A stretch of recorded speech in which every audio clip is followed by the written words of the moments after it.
ದಿನಗಳಲ್ಲಿ ದೊಡ್ಡ ಹೋರಾಟ ಮಾಡ್ತೀವಿ.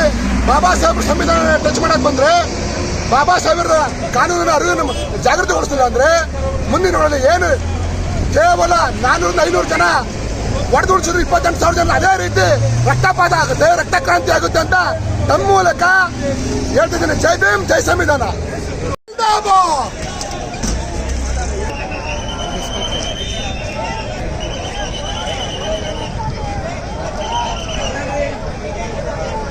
ಮಾಡ್ಕೊಂಡಿದ್ದೀನಿ.